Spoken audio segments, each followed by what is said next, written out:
Chers bien-aimés dans le Seigneur, c'est avec beaucoup de plaisir que nous allons prendre le temps de partager avec vous la parole du Seigneur. Nous vivons dans des temps difficiles. Il nous faut toujours et en tout temps des paroles réconfortantes qui nous permettent de nous positionner, de nous repositionner, de mieux interpréter les événements avec lesquels nous composons. Parce que plusieurs se sentent tellement frustrés, plusieurs ont perdu la boussole, que il est devenu un impératif de donner la parole. Il y a tellement de faux prophètes dans l'air aussi qui profitent de cette circonstance pour affaiblir le peuple de Dieu dans sa compréhension de la personne même de Dieu aussi. C'est devenu un impératif, c'est devenu une obligation pour nous de partager la parole de Dieu avec vous, la vraie parole, et que vous soyez vous-même édifiés, renouvelés et rendus capables de faire de bonnes œuvres. Et aujourd'hui, c'est autour du psaume 46 que va se dérouler notre entretien, notre petite causerie hebdomadaire.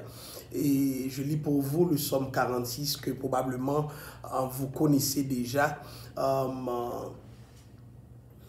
Dieu est pour nous un refuge et un appui, un secours qui ne manque jamais dans la détresse. C'est pourquoi nous sommes sans crainte quand la terre est bouleversée et que les montagnes chancellent au cœur des mers, quand les flots de la mer mugissent, écument, se soulèvent jusqu'à faire trembler les montagnes. Il est un fleuve dont les courants réjouissent la cité de Dieu, le sanctuaire des demeures du Très-Haut. Dieu est au milieu d'elle, elle n'est point ébranlée. Dieu la secourt dès l'aube du matin. Des nations s'agitent, des royaumes s'ébranlent. Il fait entendre sa voix.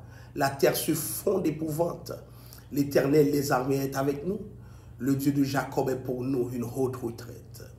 Venez contempler les œuvres de l'Éternel, les ravages qu'il a opérés sur la terre. C'est lui qui a fait cesser les combats jusqu'au bout de la terre. Il a brisé l'arc, il a rompu la lance. Il a consumé par le feu les chars de guerre. Arrêtez et sachez que je suis Dieu. Je domine sur les nations, je domine sur la terre. L'Éternel des armées est avec nous. Le Dieu de Jacob est pour nous une autre retraite. Seigneur, nous allons parler avec ton peuple. Nous te demandons de nous laisser trouver les mots qui peuvent articuler ta pensée, ô Dieu, de sorte que les propos que nous allons avoir reflètent au plus haut niveau tes propres standards et ta volonté pour ton peuple. Que ce message leur permette de se ressaisir, leur permette, Père Saint, de faire prévaloir ta position dans les situations de crise. C'est au nom de Jésus que nous te prions. À lui la gloire, l'honneur et la louange au siècle des siècles. Amen. Encore une fois, que la paix et la grâce de Dieu soient avec vous. Je veux vous parler de ce Dieu qui est un refuge et aussi un appui. Le psaume 46 semble être l'un des textes écrits à la suite d'une situation problématique, à la suite d'une crise. À ce qu'il paraît, il y a eu un ensemble de bouleversements, plus particulièrement des bouleversements de guerre selon certains théologiens, qui vont informer le ton, le style et plein d'affaires dans ce texte. Mais il faut dire que il est difficile pour plusieurs théologiens d'avoir un consensus sur ce qui s'est passé parce qu'il y a tellement d'angles de prise de vue à partir desquels on essaie de déterminer l'arrière-plan du psaume 46. Mais notre objectif en ce moment, ce n'est pas tant de savoir ce qui s'est passé avec exactitude, mais c'est de découvrir la vérité éternelle dans ce texte et de comprendre aussi comment il peut nous interpeller, nous autres croyants d'aujourd'hui, croyants de cette époque, croyants de cette génération, croyants justement qui traversent une période de crise. Le texte arrive en disant « Dieu est pour nous un refuge et un appui ». à ce qu'il paraît, il s'est passé certaines choses qui ont fait en sorte que l'auteur a compris qui est son Dieu. Et vous qui m'écoutez, peut-être sur ce Facebook Live, peut-être par d'autres moyens, j'aimerais prendre le temps de vous poser la question de savoir que représente Dieu pour vous. Est-ce que Dieu est un refuge? Est-ce que Dieu est un appui? Est-ce que vous comprenez que dans les périodes de grands bouleversements, l'être de Dieu se transforme pour nous en refuge? Et ce que j'aime avec l'auteur, c'est que il n'a pas compris son pays comme un refuge, mais c'est Dieu lui-même le refuge. Il n'a pas compris certains avantages qu'ils avaient comme pouvant lui procurer la protection, non. Souvent, chers amis, nous oublions Dieu et nous comptons sur nous-mêmes. Et ce qui se passe aujourd'hui avec le coronavirus est en train de nous enseigner que l'homme ne vaut rien. Si vous vous appuyez sur un homme, si vous vous appuyez sur un gouvernement, même à l'ère de l'État-providence, vous risquez d'être déçus. Et c'est pourquoi l'auteur arrive en disant, Dieu est pour nous un refuge et un appui. Pourquoi refuge et pas refuge seulement? Souvent, nous avons besoin de nous réfugier pour avoir une certaine protection, mais souvent, nous avons besoin aussi quelque part où nous appuyer ou encore quelqu'un sur qui nous appuyer. Dieu est capable de jouer ce double rôle, surtout dans ces moments difficiles où la réflexion est amorcée sur le pourquoi de l'existence humaine, le pourquoi de ses souffrances. Vous avez nécessairement besoin d'un appui et le rôle de Dieu dans votre vie, c'est de vous garantir, de vous fournir cet appui. Alors le texte dit, si bien Dieu est pour nous un refuge et un appui. Est-ce que vous faites partie de ce nous? Est-ce que vous faites partie de cette collectivité? Est-ce que vous faites partie de cette poche d'unité? Est-ce que vous faites partie de ce groupe de personnes qui croient que Dieu est pour eux un refuge et un appui? C'est-à-dire, il y a des expériences collectives qui ont été faites qui prouvent, qui mènent ces gens vers l'évidence que Dieu est leur appui. Et l'auteur continue pour dire, les auteurs, disons, puisque ce sont les fils de Corée, un secours qui ne manque jamais dans la détresse. Donc on se demande, mais là nous vivons une détresse collective. Les gens sont paniqués. Je parlais à certaines personnes qui se retrouvent dans des hôpitaux qui me disaient qu'ils ne se sentent pas bien. La panique, je dirais, elle est presque généralisée. Mais comment, dans une telle situation, le chrétien peut dire qu'il s'agit d'un secours qui ne manque jamais de la détresse? Est-ce que, présentement, le Seigneur ne manque pas? Est-ce que, présentement, le Seigneur est au rendez-vous? Alléluia. Chers amis, ce qui se passe aujourd'hui ne contredit pas le fait que Dieu est là. Non seulement il est là pour agir, il est là pour prévaloir comme refuge et comme appui. Oui, ce n'est pas parce qu'il y a un événement difficile, compliqué, que Dieu n'est pas là. Tout est sur contrôle. Oui, tout est sur contrôle. Ce qui se passe aujourd'hui ne permet pas de conclure à une quelconque absence de Dieu. Si Dieu était absent, le monde ne serait plus. D'ailleurs, le monde est une émanation du Dieu créateur. Si Dieu n'avait pas créé le monde ne serait pas là. Donc, ce Dieu qui est à la fois refuge et appui, c'est le Dieu qui ne manque jamais de la détresse à porter son secours. Donc, ce secours qui ne manque pas, c'est Dieu. Donc, imaginez-vous, Dieu est refuge, Dieu est appui, Dieu est secours. Et c'est pourquoi de la détresse qui est en train de prévaloir actuellement, il est important que nous appelions à ce Dieu qui est aussi un secours. Beaucoup de gens ne se sentent pas secourus parce qu'ils n'ont pas demandé à ce Dieu de les secourir. Donc, ce secours qui ne manque jamais de la détresse, c'est une vision, c'est une façon de voir Dieu, qui n'est pas seulement refuge, qui n'est pas seulement appui, mais qui est aussi le secours de la détresse. Cela dit, nous devons comprendre aujourd'hui que le chrétien ne doit pas penser parce qu'il sert Dieu, il ne peut pas y avoir de détresse. S'il n'y a pas de détresse, comment nous allons expérimenter le secours de Dieu? C'est au cœur de la détresse que nous finissons par savoir qui est notre Dieu. Donc chaque détresse de la vie humaine, de la vie courante, renseigne sur la nature de Dieu. Et l'une des expressions de cette nature, c'est sa présence qui se matérialise auprès de nous. Une présence où il vient comme un secours. Dieu est capable de secourir, de te secourir. Dieu est capable de te secourir, mon frère, de te secourir, ma soeur. Et laisse-le faire. Un secours qui ne manque jamais de la détresse. Chers amis, il y a une éternité que Dieu existe. Et l'homme, ça fait justement quelques millénaires qu'il est sur terre. Aucune fois, à aucun moment de la durée, Dieu a été absent pour ses enfants. Un secours qui ne manque jamais de la détresse. Il y a une conséquence associée à cela, nous dit le texte. C'est pourquoi nous sommes sans crainte quand la terre est bouleversée. Je me demande à l'époque même de cet auteur, est-ce qu'il pouvait penser à la terre entière comme étant bouleversée, puisque la mondialisation n'était pas, comment dirais-je, encore opérationnelle comme nous le voyons aujourd'hui. Mais l'auteur est en train de spéculer pour dire, si jamais la terre était bouleversée, alléluia, nous devons être sans crainte. Ce qui se passe aujourd'hui bouleverse les plus grands de ce monde. Alléluia. Ce qui se passe aujourd'hui dérange des gens très sérieux.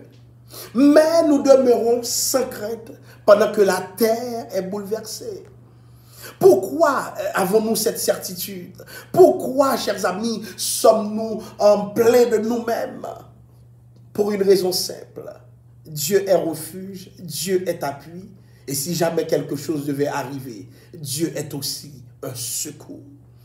Un secours qui ne manque jamais de la détresse. Alors, nous sommes sans crainte quand la terre est bouleversée. Il y a le coronavirus. Pensez-vous que je crains quelque chose?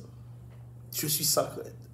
Pasteur, comment ça tu es sans crainte? Je vais plus loin pour vous dire, même si je serais frappé par le coronavirus. Alléluia. Puisque la Bible dit très bien que le malheur atteint souvent le juste. Même si j'étais frappé par le coronavirus, je resterai encore sans crainte. La terre est bouleversée. C'est le moment où nous devons nous approprier les bienfaits associés à ce somme, les bienfaits associés à cette révélation. Nous sommes sans crainte quand la terre est bouleversée et que les montagnes chancellent au cœur des mers. Les mers de la Bible, ou bien plus précisément dans ce texte, représente, selon plusieurs, doit être compris, si vous voulez, comme une métaphore du monde païen qui se veut très hostile au peuple de Dieu. Donc, vous allez voir que ce texte est aménagé de manière à nous permettre de voir les forces contraires qui sont à l'œuvre.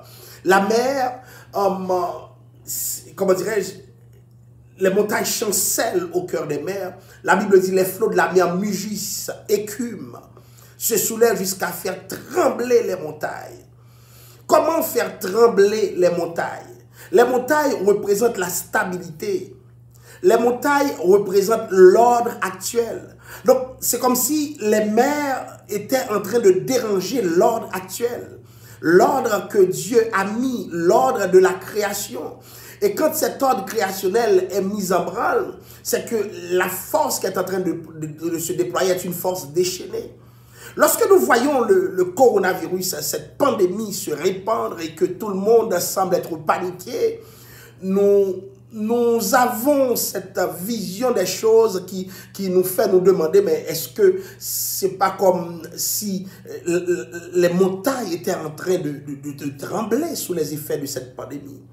Alors, ce que le texte nous permet de comprendre, chers amis, alléluia, même si quelque chose prétend s'attaquer à l'ordre de Dieu, Même si quelque chose se déploie comme les forces contraires.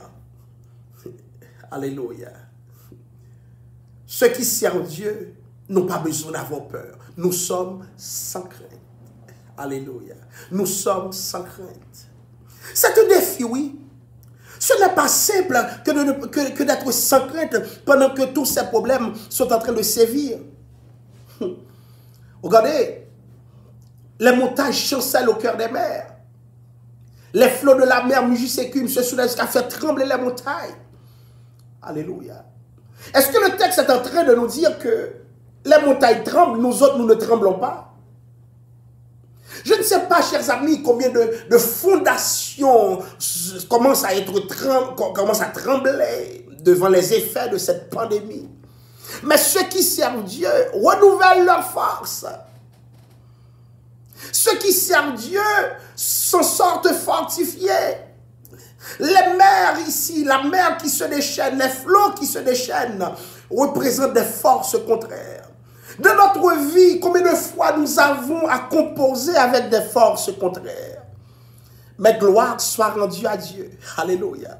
Quand un flot amène notre flot, nous sommes sans crainte. Nous sommes sans crainte. Oui, la terre peut trembler. Évidemment, nous allons sentir les secousses puisque nous habitons la terre. Nous allons voir les montagnes dans leur bouleversement. Alléluia. Mais nous autres, nous demeurons accrochés à notre Dieu. Et pour cela, nous sommes sans crainte. S'il y a des gens qui m'écoutent, qui se sentent gagnés par la crainte, j'aimerais vous dire en ce moment, alléluia, prenez le temps de servir Dieu. Prenez le temps d'honorer Dieu. Prenez le temps d'élever Dieu et réaliser qui Dieu est.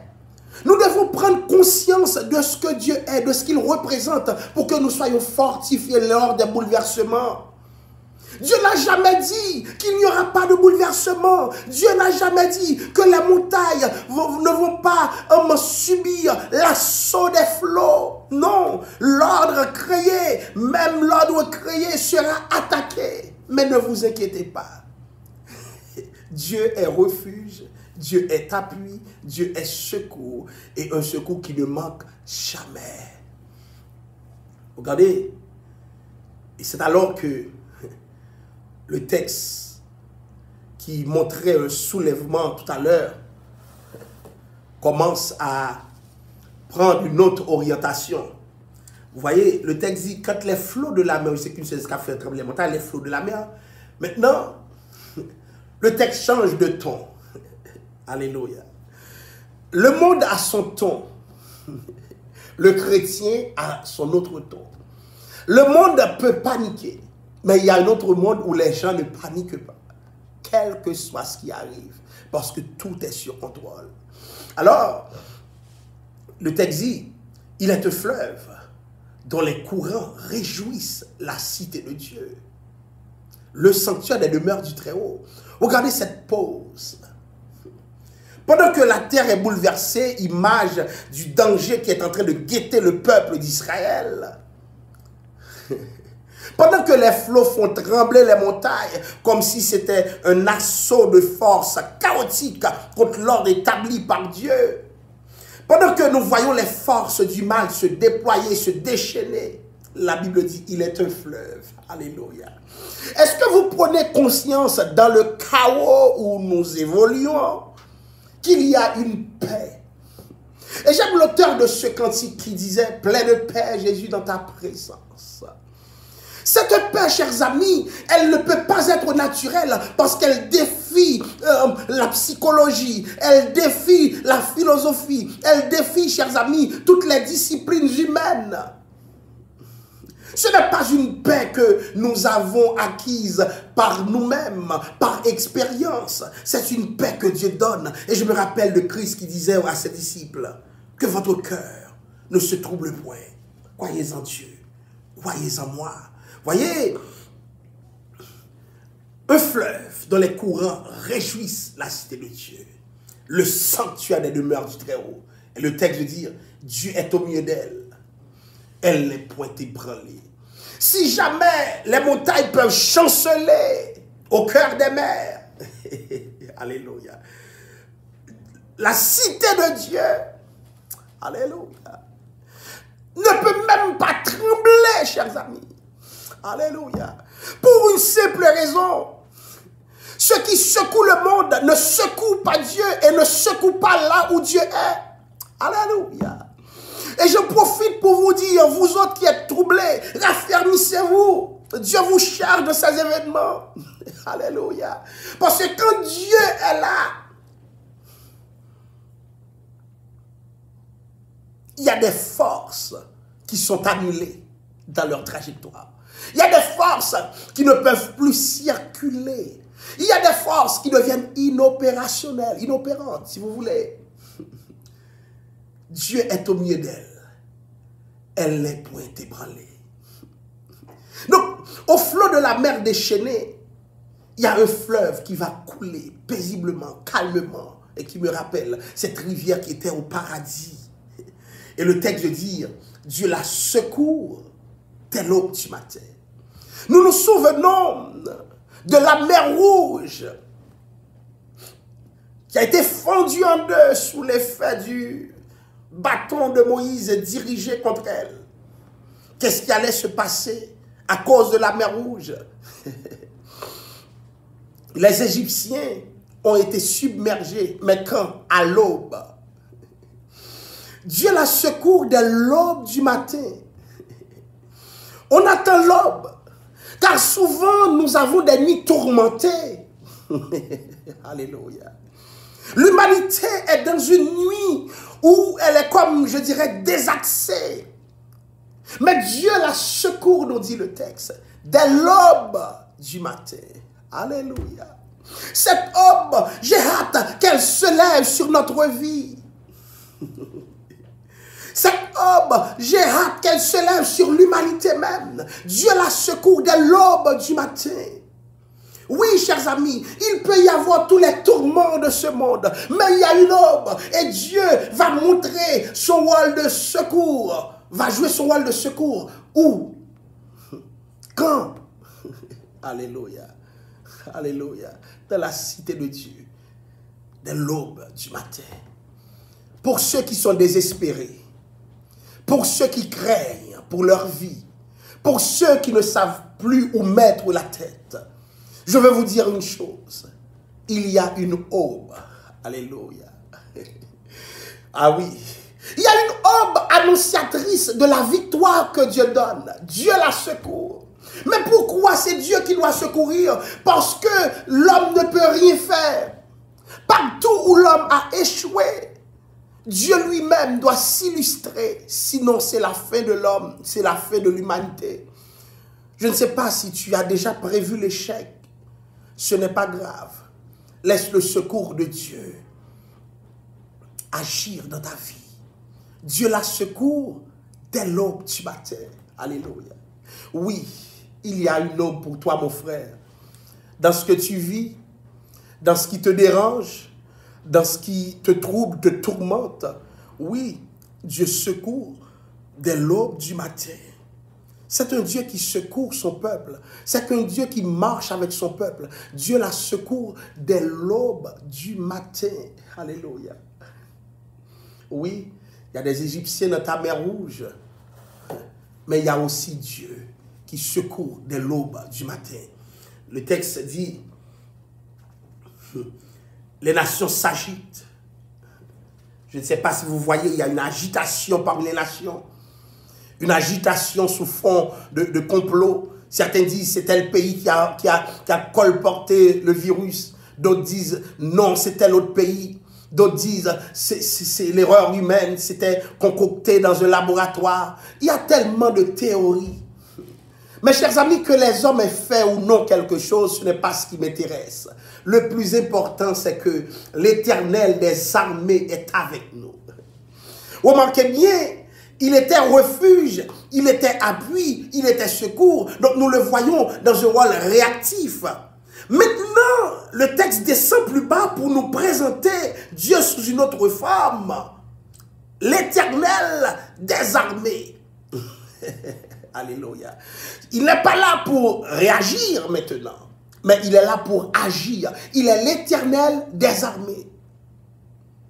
Donc, les armées de la terre, les forces vives de la terre, des nations, sont sous le contrôle de Dieu, car il n'est pas l'Éternel d'une armée, mais des armées. Il s'est autoproclamé comme l'Éternel, le Dieu qui réside, qui commande toutes les armées que vous voyez. À un moment donné, tout rentre sur son contrôle. Il y a des gens qui pensent qu'ils peuvent faire du mal indéfiniment, mais il y a un Éternel des armées. L'Éternel des armées est avec nous. Vous réalisez la grâce, le privilège du peuple de Dieu d'avoir l'Éternel des armées avec lui. Alléluia. Celui qui n'a jamais perdu un combat. Alléluia. Le puissant guerrier, celui qui est fort dans les combats qu'il livre. Alléluia. Imaginez-vous qui est avec vous. Je me rappelle du serviteur lorsqu'il voyait une armée se déployer contre Élisée et puis il avait peur. Et le prophète de demander, Seigneur, ouvre les yeux de Géhazi. Géhazi va dire, j'ai vu une armée. Chers amis, certains combats sont gagnés à l'avance. Nous ne sommes plus que vainqueurs parce que l'Éternel des armées est avec nous.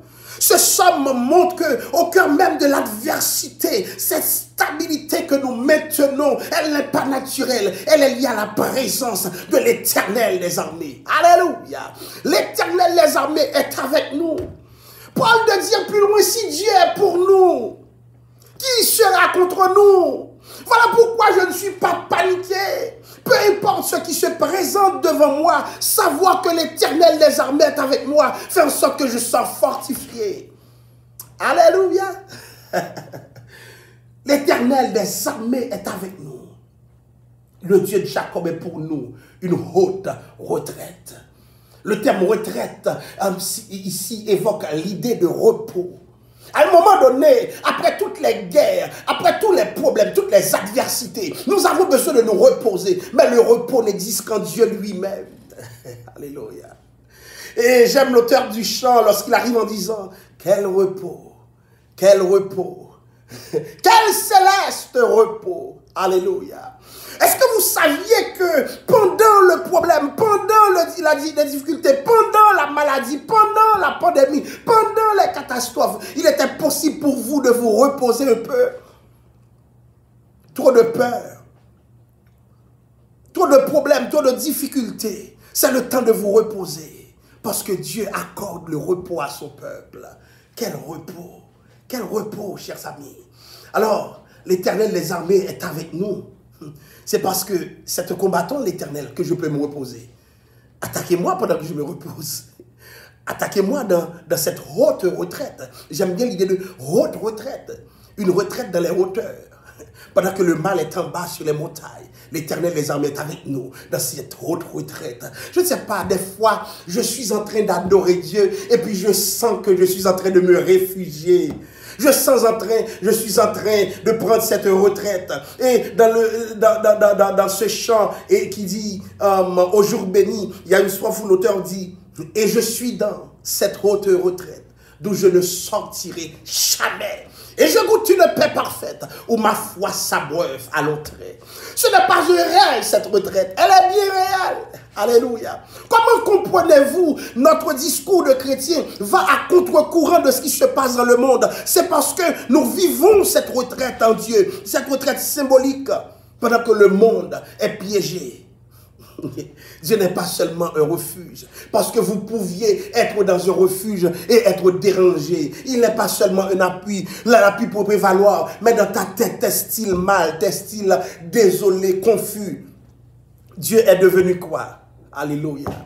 Il est devenu une haute retraite. Le Dieu de Jacob est pour nous une haute retraite. Pourquoi le Dieu de Jacob? On se souviendra lorsqu'Ésaü allait contre Jacob. Alléluia. La Bible dit Jacob demeura seul dans cette solitude, dans cette retraite même.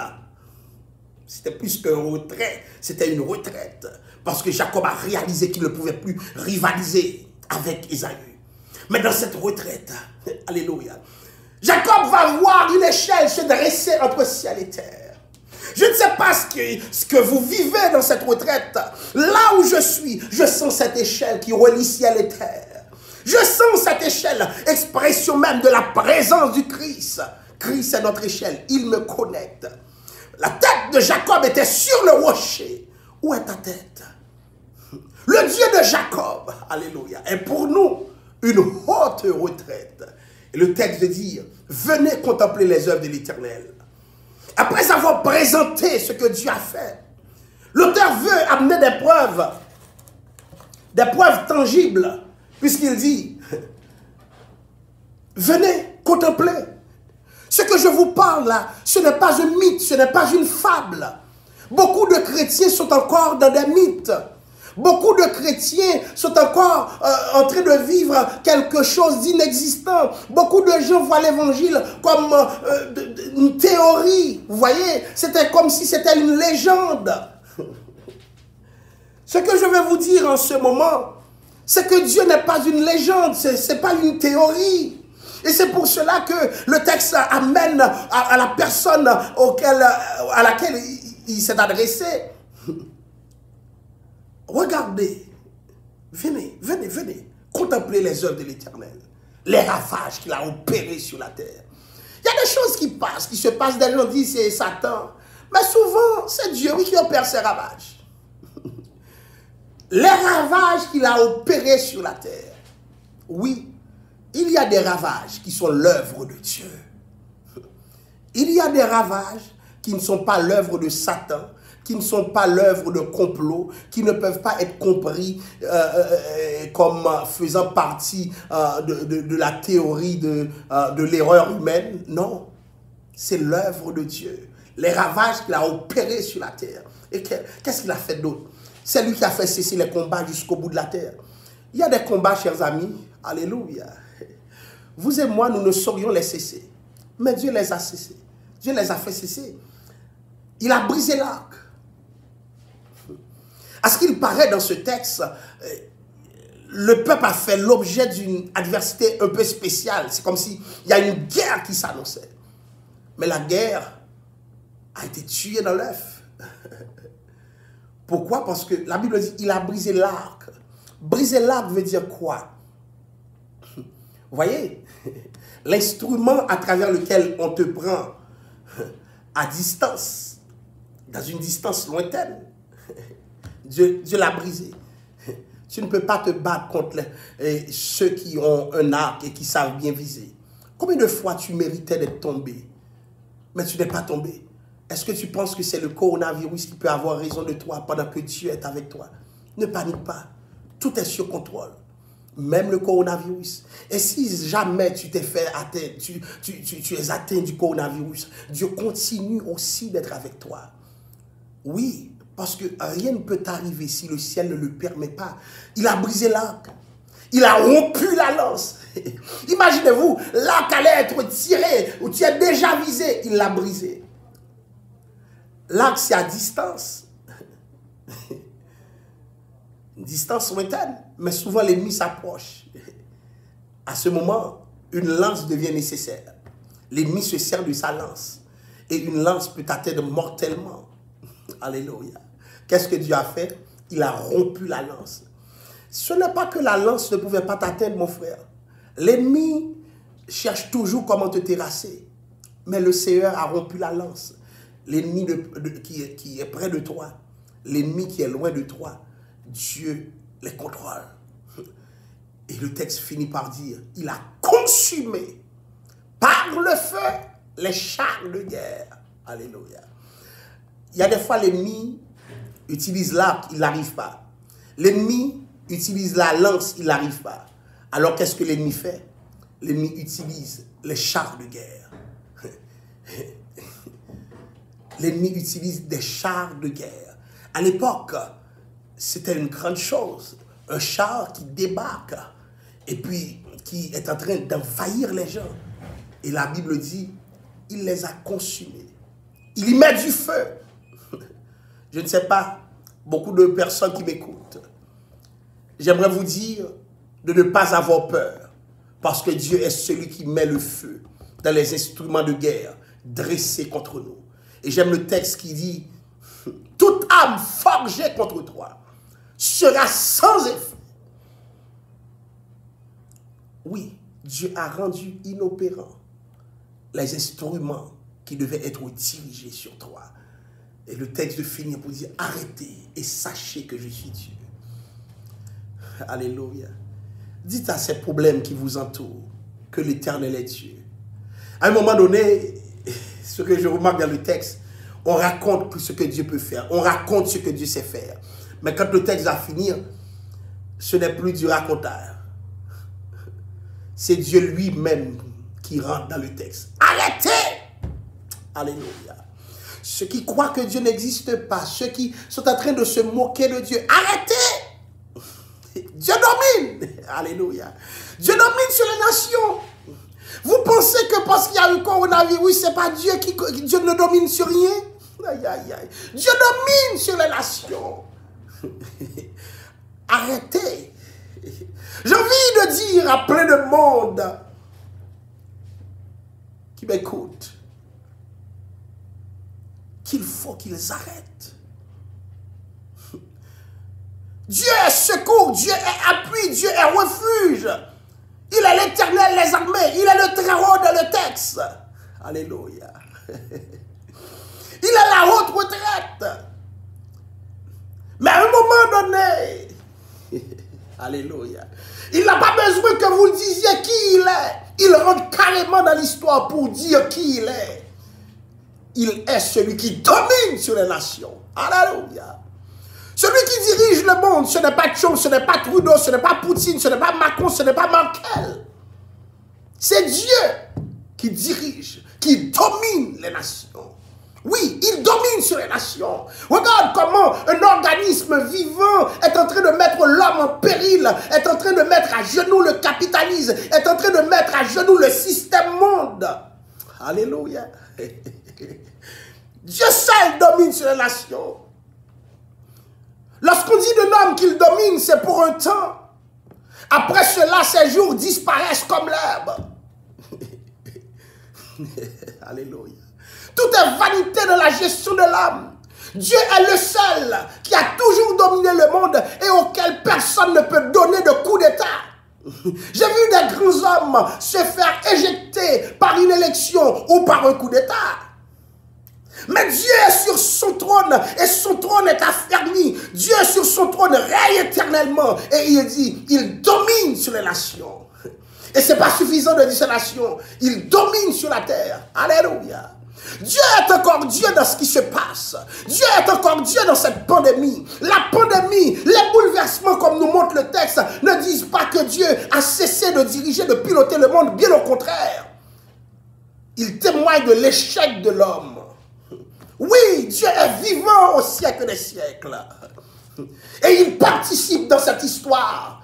Pas une histoire que l'homme a aménagée pour lui, mais une histoire qu'il pilote lui-même. Et c'est pourquoi le texte dit, je domine sur la terre. Alléluia.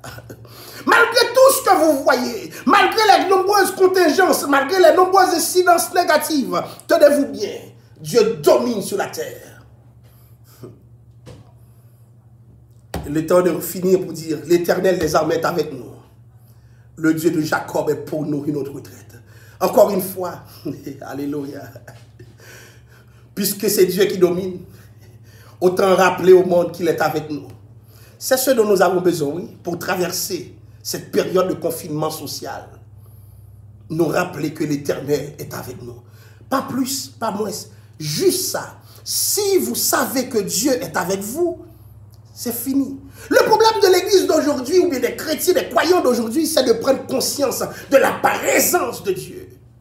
Pas une présence passive, mais une présence active. Et pendant que je vous parle, je sens sa présence. Je vis dans cette plénitude. Alléluia. L'Éternel des armées est avec nous. L'auteur le redit encore. Il y a des choses, tu ne peux pas les dire une seule fois. Lorsque Dieu finit de s'affirmer, de dire qui il est, il faut toi aussi que tu redises, oui, c'est ce Dieu-là, l'Éternel des armées, il est avec nous. Le Dieu de Jacob est pour nous une autre retraite. C'est le temps de te reposer, mon frère. C'est le temps de te reposer, ma soeur. Parce que Dieu est avec toi. Tu as peur de dormir, tu paniques, tu te perds de des réflexions philosophiques interminables, comme si le monde allait périr avec toi. Non. L'Éternel des armées est avec toi, mon frère. Ressaisis-toi, ma soeur. Ne te perds pas de la stupidité infernale, mais réalise que Dieu est là. L'Éternel des armées est avec nous. Au cœur de cette crise, au cœur de ces événements, au cœur de ces instabilités, il y a une stabilité, celle que Dieu donne. Alléluia. Comment un texte qui montre autant de bouleversements, autant de guerres peut finir sur ce ton? Le Dieu de Jacob est pour nous une haute retraite. Que Dieu vous bénisse, que Dieu vous aide à comprendre qui il est, que Dieu vous aide à marcher de gloire en gloire, de victoire en victoire et de progrès en progrès. Que la paix du Seigneur soit avec vous. Je vais prier pour vous, pour que vous puissiez vivre complètement ce que Dieu veut faire de vous. Seigneur, nous venons devant toi pour ces gens bouleversés, pour ces gens désaxés, Père Saint, qui ne savent où donner la tête, qui se souviennent du Dieu de Jacob. Alléluia. Seigneur, je te parle de tous ceux qui ont une mémoire oublieuse, de tous ceux qui ne se rendent pas compte que tu es avec eux, que ces moments de crise, ces moments de pandémie, de réflexion existentielle les amènent vers toi et qu'ils réalisent une chose, que tu es Dieu, même dans les temps difficiles. Tu es Dieu, même au cœur des événements qui dérangent, au Père. Oui, tu es Dieu. Tu es Dieu, Papa. Merci de nous permettre, comme chrétiens, de te découvrir dans l'adversité, de te découvrir dans les difficultés, Père Saint. Merci de la parole qui nous fortifie aujourd'hui. Que ce Somme 46, au Père, soit gravé dans notre cœur et que nous puissions comprendre que tu ne nous as pas abandonnés, mais que tu continues à être avec nous. Et c'est parce que tu es avec nous que nous sommes et que nous serons victorieux. Nous te prions dans le nom de Jésus. À lui soit la gloire, l'honneur et la louange au siècle des siècles. Amen. Que le Seigneur vous bénisse.